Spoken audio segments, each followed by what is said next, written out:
Saludos, Pelis. ¿Cómo se encuentra nuestra gran comunidad de cinéfilos el día de hoy? Bienvenido.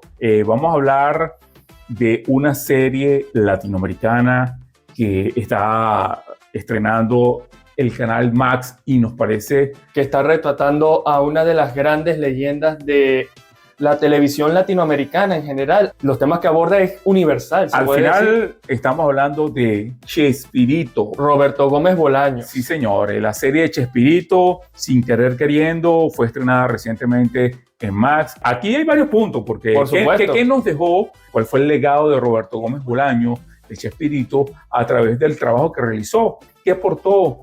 ¿Cuál fue mi experiencia? Pues quiero hablarte, Cristian, de la experiencia que hemos tenido, tanto en lo personal como en lo familiar, con respecto a esta serie, porque de una u otra manera, hacer el programa de Chespirito, más que estrenaron la serie, para ser sinceros, queremos hacer como un homenaje a este trabajo de este latinoamericano, porque es importante. Y ya van a saber por qué. ¿Qué nos presenta? Bueno, la historia es bastante sencilla. La historia se trata sobre Roberto Gómez Bolaños desde técnicamente su infancia hasta la actualidad, cuando lo conocimos como el Chavo del Ocho. Roberto Gómez Bolaños era un payasito. O sea, le encantaba el humor, la comedia, el hacer reír a la gente. El circo. Ahí lo dice. Su punto que le entretenía mucho era divertir, entretener y hacer reír a la gente. Sí. Siendo consciente o no de técnicamente hacia dónde lo iba a proyectar. Sí. Porque no reflejan que desde el principio, por más que le encantaba el humor, probablemente al inicio, como todos, lo veía como un hobby, pero no era algo en qué enseriarse y que lo iba a proyectar en su futuro, porque al final Roberto Gómez Bolaños, como lo presenta en la serie, y seguramente como muchos historiadores, biógrafos y amantes del cine como ustedes y como yo saben, es que Chespirito no era escritor. Él estudió ingeniería. O sea, ¿te puedes imaginar que pasó de la ingeniería a la televisión? Sí, lo imagino, porque date cuenta que en la serie, mira, hay dos puntos importantes que me parece que maneja este episodio 1. La primera, cuando sale él como niño, me imagino, no dice cuántos años tiene, pero tiene como 6 seguramente. Debe tener como 6 años. Y él va con su familia a un circo pequeño, por supuesto. De pueblo. Sí, un circo pequeño, pero lo que llama la atención es que él, según la serie como lo presenta o lo plantea, pareciera que ya a los 6 años, cuando el presentador, que es un payaso, lo invita al centro del circo a hacer como, o sea, que lo acompañara como a un acto, hacen unas cosas, unas actividades graciosas, y al final, pues, que la expresión que él tiene es como que si hubiese descubierto el cielo, como que si hubiese descubierto oro. Es decir, se notó que al final como que le gustó el hecho de que todos se hayan reído de sus particularidades y peculiaridades dentro de ese pequeño acto. Y no solo eso, Cristian, sino que allí, no sé si eso fue cierto en la vida real, me imagino que sí, que le regalan el famoso gorrito, el famoso gorro del Chavo del Ocho. Exactamente. Entonces, bueno, y seguramente fue un toque así particular de hacer una referencia en lo que se convertiría en el futuro. Nunca lo sabremos, pero sí es un buen guiño a cómo estaba ya destinado su futuro. Y la otra parte es cuando él está muchacho, él está joven, tampoco dicen la edad, pero uno debe imaginar que tiene entre unos 20 y 23 años. Él trabaja en una empresa donde el jefe, por cierto, era bastante flexible con él, pero te das cuenta que su mente no estaba en el trabajo, su mente estaba enfocado en hacer reír a sus compañeros. Y se nota allí que todo el mundo, sus compañeros la estaban pasando genial. Así mientras él, por cierto, se coloca un bigote así tipo como Charles Chaplin. O sea, siempre se notó que su humor, un humor bastante inteligente, era con la comedia física. Le encantaba el hecho de poder hacer sus expresiones y mostrar sus emociones y sus actitudes de manera sobreexagerada al momento de generar una acción y hasta una tontería. Algo, yo me atrevería a decir, muy regular y común en lo que eran las series televisivas y de comedia y hasta las películas en aquel entonces, porque no existía, así me atrevo a decir yo, así como que de unos diálogos muy profundos de comedia, como está actualmente como The Office o Malcolm el del medio, nada de eso. Siempre o era un humor muy superficial, muy físico, como era Charles Chaplin, El Gordo y el Flaco, Los Tres Chiflados, o te ibas hacia todo lo contrario, que era la comedia norteamericana, la sitcom, como era Hechizada o Casada con mis hijos, o todo ese tipo. Entonces se nota que Chespirito se enfocó y obviamente le dio del palo hacia el lado del humor físico. Sí, y social, porque ahí creo que es el humor social. Y eso, vos date cuenta que es una de las características. Chespirito lo supo manejar muy, pero muy bien, porque lo que él presenta es algo así, no vamos a decir que es único y es original, pero sí tiene su particularidad que le da mucho valor todavía hoy. Chespirito hizo su trabajo de tanto el Chapulín como el Chavo, comenzó creo en los 70, principios de los 70, pues 70, 71, esa fue la fecha. Y ya después de 50 años, el trabajo se redimensiona todavía mucho más por esas particularidades. Vamos a entrar a un segundo aspecto. Nos tomamos la atribución de comenzar a aprovechar de hablar de Chespirito y de su trabajo por la serie. Pero en realidad nosotros estamos haciendo esta producción porque queremos hacer un homenaje a Roberto Gómez Bolaño.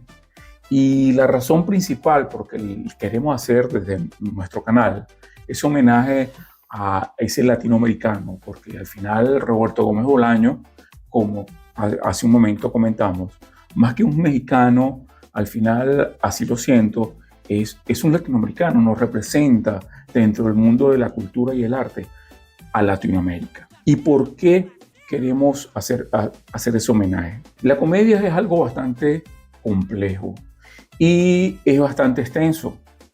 Pero vamos a agarrar el lugar común de la comedia en general, más allá de que si esto es comedia tipo stand-up o es comedia tipo programa de televisión, si es comedia familiar o social, no, vamos a hablarlo como un contenido general. Mucho de las comedias sacan el humor a partir de, vamos a decirlo así, las debilidades humanas, ¿okay? Las diferencias, los que nos separa, los que nos divide. Y a partir de allí se hace humor. Si es correcto o no, bueno, ese no es el punto que vamos a tratar aquí, pero eso pasa. Y para que ustedes vean que hay comediantes, no solo en Latinoamérica, sino en Estados Unidos, en Europa, el comediante saca sus chistes y saca su humor y su comedia a partir del racismo, de la diversidad sexual, del tema político. Algunos se burlan, agarran para hacer comedia para burlarse, otros para meter el dedo en la llaga, como se dice. Otros comediantes tocan ciertos temas bastante fuertes. Y la gente, bueno, hay gente que le gusta y los relaja. O sea, sacan un chiste de las cosas, para decirlo de una manera, aquí en Latinoamérica, de todo le sacas un chiste. Claro. Entonces, más allá de si es bueno o es malo, no es el punto. Pero Roberto Gómez Bolaño, cuando comenzó su proyecto en finales de los 60, principios de los 70, eligió el tema social, por ejemplo, en El Chavo, y el tema del héroe que no lo es tanto como el Chapulín Colorado. Un antihéroe, se podría decir hoy en la actualidad. Sí. Porque no es un héroe clásico. Sí, no es el héroe clásico con poder y con fuerza, o con una inteligencia súper desarrollada, o con una tecnología, como tú sabes. Como los típicos superhéroes anglosajones. Sí, de DC, de Marvel, o ese tipo de aspectos. Pero lo interesante es que es una comedia que tiene un mensaje que es ligera y los temas que toca son bastante, tú sabes, el tema de la amistad, el tema de la familia, el tema de la vecindad, el tema de apoyar, en el caso del Chapulín Colorado, el tema de, bueno, yo voy a tratar de apoyar de la forma posible, así no tenga poder, así no tenga fuerza, así no sea una persona súper inteligente. Eso, señores, eso tiene su valor. Eso tiene un gran, miren, no se imagina el gran valor que tiene que haya una producción de muchos años que haya surgido de Latinoamérica, donde nadie en este planeta va a poder cuestionar a Roberto Gómez Bolaño, que su trabajo al final deja un buen mensaje en cada uno de los aspectos que acabamos de mencionar. Y para nosotros eso es oro, vale oro, es oro, diamante y todas las piedras preciosas que tienen que valer. Porque mientras la comedia fue surgiendo en esos finales de los 70, 80 y 90, más fue engrosando lo que estábamos hablando al principio en esta parte. ¿Sabes? Fueron agregando, o sea, de lo malo hacemos un chiste. Y de eso viven muchos comediantes. ¿Entiendes? Pero mientras que el caso de Roberto Gómez Bolaño al final vemos que en el Chavo, de una otra manera, no deja morir al Chavo, no deja morir al muchacho pobre que no tenía casa, que no tenía dónde comer. Al final, de una u otra manera, terminan apoyando a ese Chavo, terminan con todas las grandes diferencias y cierto clasismo que manejaba por el caso de Kiko hacia el Chavo, ese tipo de cosas, pero al final era una buena vecindad. Es decir, lo que nos queda y nos aporta es que había una buena vecindad, mucho mejor que la que pueda tener cualquier persona que nos está escuchando. Es decir, qué bueno es tener una buena vecindad. Y entonces, y eso nos lo transmitió. Y con respecto al Chapulín Colorado, siendo un muchacho, un niño, nunca pude identificar el valor que tenía el Chapulín en tratar de sacar, solucionar, en vez de solucionar, y solucionar un poco entorpeciendo.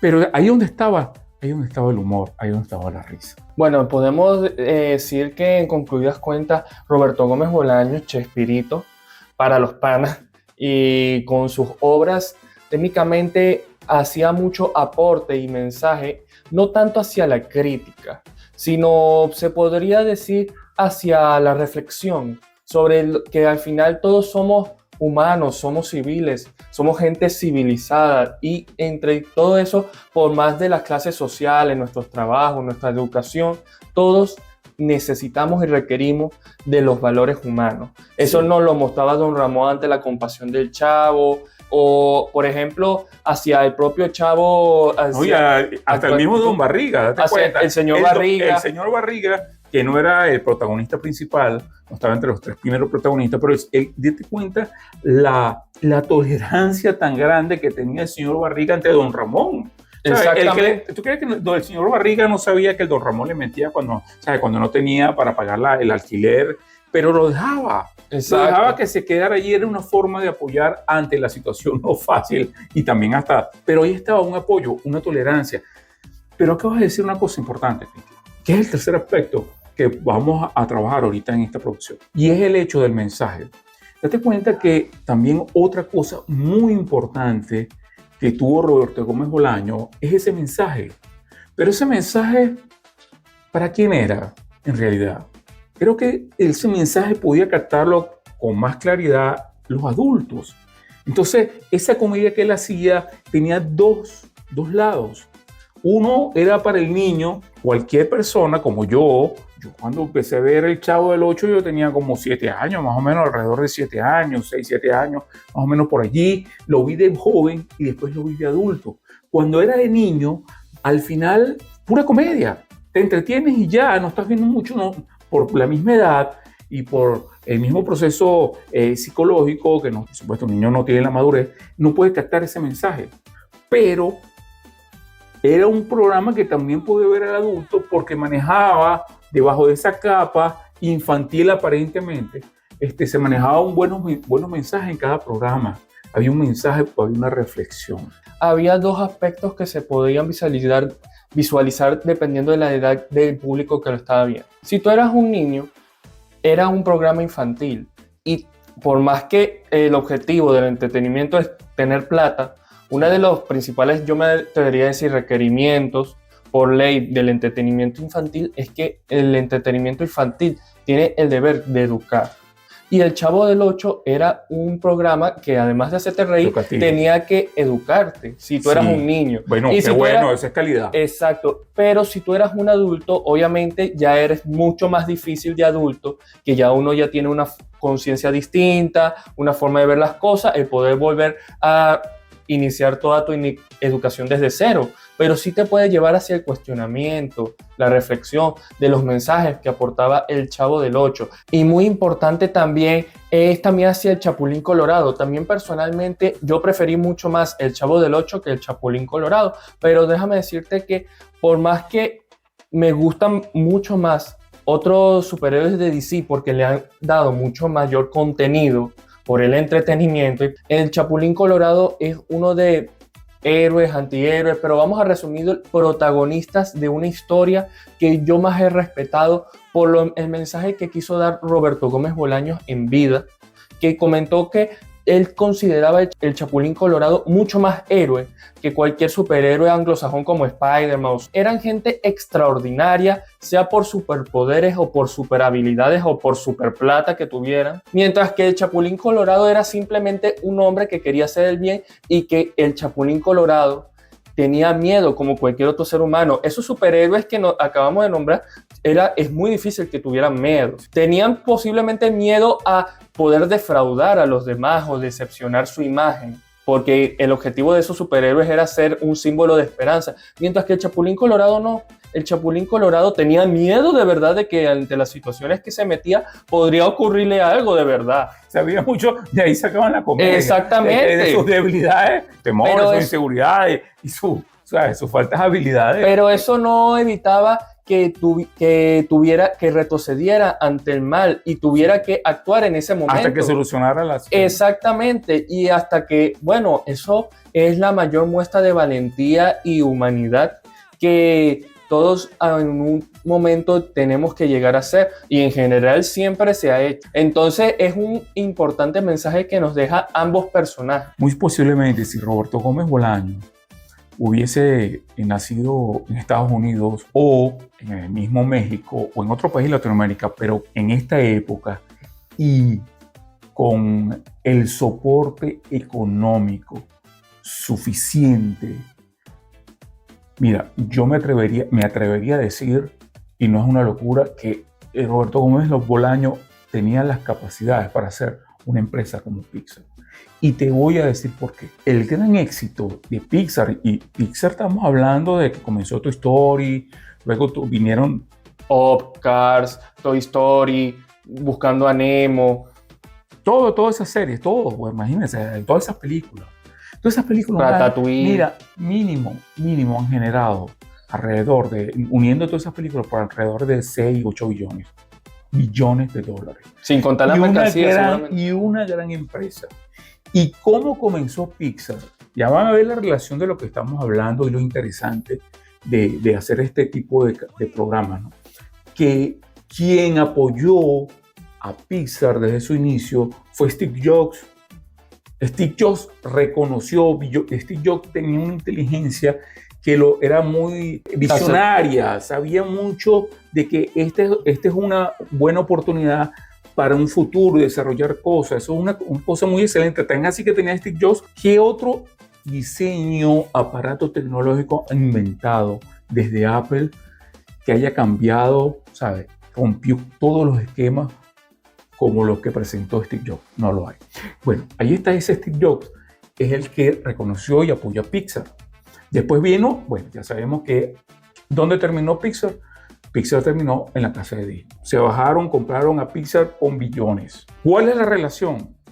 Date cuenta que Pixar, el éxito, en resumen, hay muchos elementos que lo llevaron al éxito, pero creo que uno de los principales es que Pixar en cada película, iniciando desde Toy Story, no solo utilizó el diseño 3D, que fue toda una innovación, sino que supo claramente que presentar una producción haciendo que disfrutar el niño tuviese un mensaje para que llegara al adulto.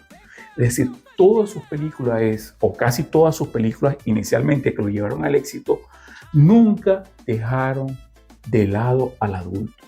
Ese adulto que acompañaba al cine a su hijo. O sea, era una película, era una historia que el niño iba a disfrutar, se iba a reír, se iba a divertir, era entretenimiento para ese niño, pero también para el adulto. Y es lo que presentó Roberto Gómez Bolaño en una forma latinoamericana con El Chavo del Ocho y con El Chapulín Colorado. No solamente era una forma de complacer al hijo, también era una forma de entretener al padre y hasta entretenerlo. Y en el asunto de como producto para los negocios es algo que le va a encantar, porque obviamente si al padre le encanta la historia, le va a decir al hijo, concha, velo una segunda, tercera vez, yo te pago, yo me bajo de la mula para que vuelvas ahí al cine, o comprar una televisión en aquella época para ver El Chavo del Ocho. No, y el papá al final, ese adulto va a terminar apoyando a ese hijo para las próximas películas. A mí me gusta esta historia. O los próximos episodios. ¿Qué va a pasar? ¿Qué va a traer? Exacto. que va a traer un nuevo proyecto Pixar próximamente. Bueno, lo vamos a ver. Es decir, no solo el niño, papá, llévame al cine, sino que están pendientes los dos. Exacto. Y eso, ¿quién inició? Porque Pixar no comenzó en los 70. Pixar no comenzó en los 70. Fue Roberto Gómez Bolaño aquí, señores, en Latinoamérica. Uno de los pioneros. Y eso tiene, para nosotros, para Cristian y para mí, eso tiene un grandísimo, pero grandísimo valor. Ya sabemos que profesionales como Roberto Gómez Bolaño no nacen todos los días. Bueno, podemos... Pero qué maravilloso es que desde Latinoamérica nosotros hagamos proyectos tan iguales o mucho mejores, o sea, acoplados a nuestra época, en este siglo XXI, como lo que presentó Roberto Gómez Bolaño. Porque, para finalizar, lo que podemos aprender de Roberto Gómez Bolaño es que al final este ser humano nos abrió las puertas. Nos abrió la puerta y decirnos podemos presentar proyectos que pueden romper la liga en un futuro. Podemos concluir que en el caso de Roberto Gómez Bolaños, el señor dejó una proyección universal por siglos. ¿Por qué motivo? Porque tocó un tema bastante universal que no solamente pasa en Latinoamérica, ni específicamente en México, ni específicamente Ciudad de México, sino que es algo que ocurre, puede ser en Colombia, puede ser en Estados Unidos, puede ser en Canadá, puede ser en Inglaterra, puede ser España, puede ser en Normandía, así como una forma de decirlo. Puede ocurrir en Asia, África, puede ocurrir en todos lados, y eso puede ocurrir en muchas generaciones hasta que llegue un momento que la humanidad trascienda de una manera que ya eso va a ser algo inherente de nosotros, enseñanzas de Roberto Gómez Bolaño sobre los valores humanos, sobre la igualdad, sobre la educación. Y toca temas universales. Y hay que recordar que Chespirito viene de un apodo del propio William Shakespeare, que es literatura universal. Literatura universal que cambió la literatura para siempre sobre la comprensión de las emociones y las relaciones humanas. Me atrevería a decir que Chespirito es un nombre... Shakespeare. Exacto, Chespirito es un nombre que se iguala bastante a las enseñanzas y historia que dejó Roberto Gómez Bolaños para las futuras generaciones. Señores, podemos sentirnos orgullosos por decir por aquí, por nuestras tierras pasó Roberto Gómez Bolaño. Bueno, señores, recuerden, suscríbanse, denle like. Estamos haciendo crecer nuestra comunidad porque tenemos mucho contenido de valor para ti. Muchísimas gracias y hasta la próxima. ¡Pelis!